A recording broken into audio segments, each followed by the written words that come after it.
My ex F22 cheated on me, M21, with my childhood best friend, M21. So here's my story, about how I lost the love of my life, Cathrin, and my best friend, Jay, all in one day. It all started when I met Cathrin in grade 5, and I had a crush on her for years, never gaining the talk to her or anything as I was just figuring out these feelings. Plus, I knew I was an introvert from the beginning, barely having any real friends besides a small group of 4, one of them being my best friend Jay. We did everything a kid could do together. Go camping, something I didn't like but was fun with him. Play video games, board games, sleepovers, all those things, and thought of him as a brother. It was he who had the courage to add her to Put Friend Group. We grew closer as we got older. It was only in grade 9 that me and Cathrin were starting to get closer as friends. During high school, when we were both in grade 10, I finally gained the courage to ask Cathrin out, and to me surprise and happiness, she said yes. Our first date was amazing as I took her out to her favorite restaurant, which wasn't really expensive, but did have a big bill. Then we went skating, as she has always loved that, and that was one of the best memories I've ever had. Over next 4 years, we had the best relationship, or at least what I thought was the best. It was only during year 3 of our relationship that Cathrin wanted to go the next level, and so did I. But I was just so nervous about it that I never realized what was happening between my GF and BF until it was too late. I was also stressed from the SATs that I didn't have enough time to spend with her either. It all came to screeching halt when I not only passed my SATs.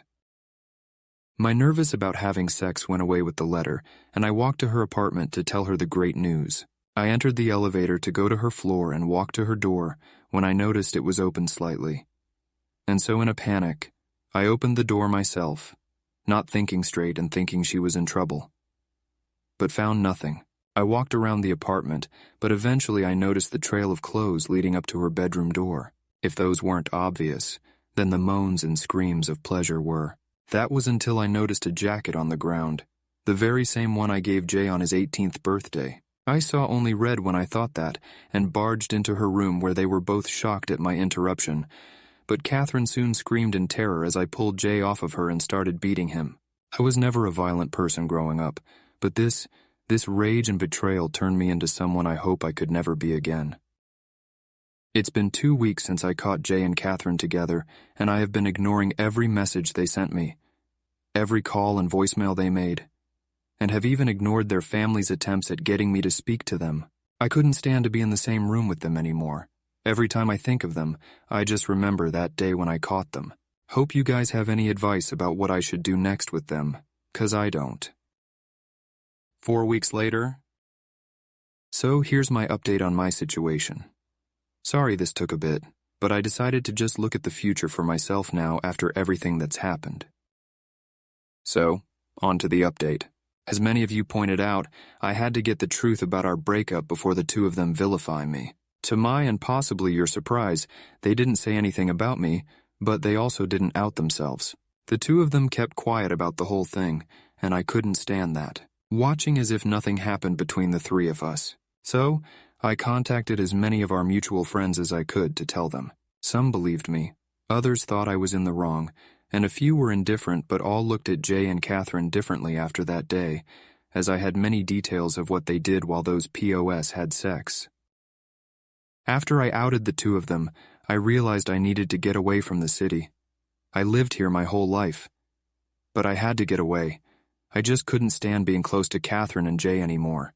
I was simply getting boxes of my stuff ready to move when I could, and I hear a knock at the door.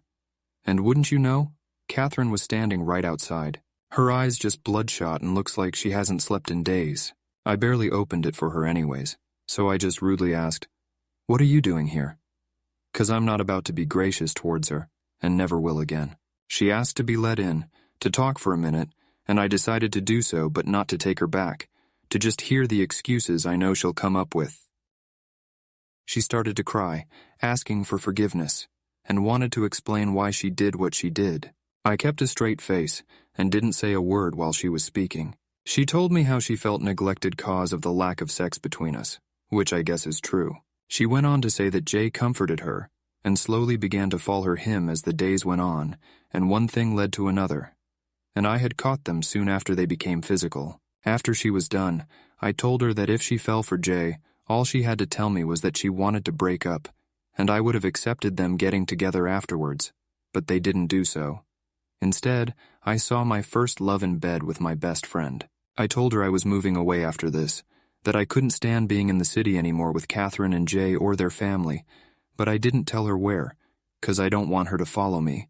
I saw the tears flowing even faster as she heard that. Guess she thought that we could reconcile after what happened.